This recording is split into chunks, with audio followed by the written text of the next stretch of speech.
Chna piešiniai ant kūno Lietuvoje tik pramoga, tačiau jie turi gilias tradicijas ir įdomią simbolinę reikšmę kraštuose, iš kurių yra kilę. Tai Indija, Kinija, musulmonų šalis. Piešimo technika perduodama iš kartos į kartą ir tai unikalus būdas pasipuošti. Indijoje šiais piešiniais puošiamos kūdikių besilaukiančios mamos, vaikai, būsimos nuotakos. Jeigu žiūrėti tos, pavyzdžiui, vestuvinius papročius, tai vykdavo kaip ir mergvakaris tas vadinamas, nes buvo piešiama prieš 2 dienas. Tarp tų visų ornamentų įpindavo jaunojo, paslėpdavo kaip ir jaunojo vardo inicialus. Ir buvo toksai kaip ir pirmosios nakties žaidimai, jisai tuo pačiu apžiūrinėdavo, ką išpiešė ir ieškodavo jų. Ir buvo manoma, kad jeigu rasdavo, tai simbolizuodavo kaip ir sėkmę vedybiniam gyvenime, o jeigu ne, tai kaip ir buvo manoma, kad jaunoji dominuosinti jų tarpusavio santykiuose, kas rytų kultūroje visiškai nepriimta.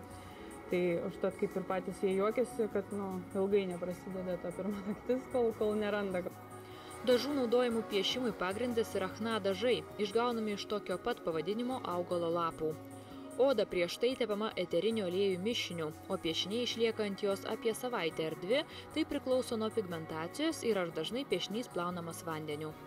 Chna augalas turi vėsinamųjų savybių, todėl karšto klimato regionuose piešiniai ant padų buvo kaip gaivinimosi priemonė.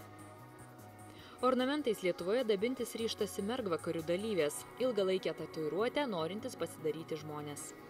Pats piešimas tai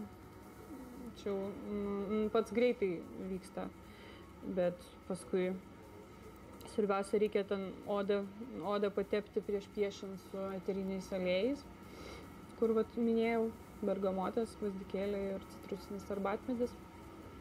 Ir tada nupiešiama, išdžiūsta, aišku, idealiausia, kad jeigu jinai džiūtų natūraliai, be feno, bet aišku dabar, kadangi nėra laiko, tai ir su fenu džiovinama. Aišku, paprastai, jeigu mums užtenka tik tai nusipiešti, nutrupinti ir jinai bus ryški, kai šviesi oda.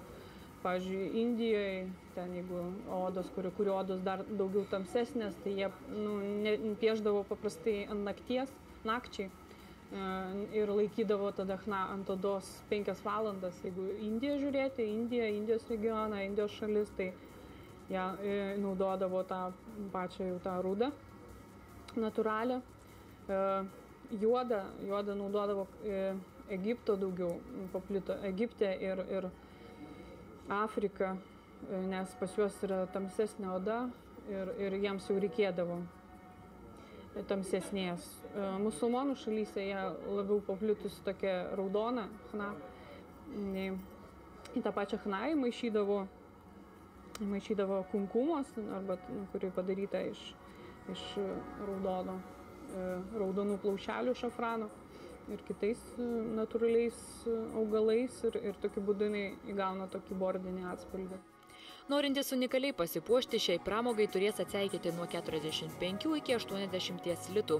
Tiek kainuoja mažas ar vidutinio dydžio chna ornamentas ant jūsų kūno. Pasak pašnekovės, deja, dėl mūsų šalies klimato ši puošyba yra sezoniška. Vasarą klientės pageidauja piešinių įvairesnėse kūno vietose. Žiemą dažniau dabinamos rankos.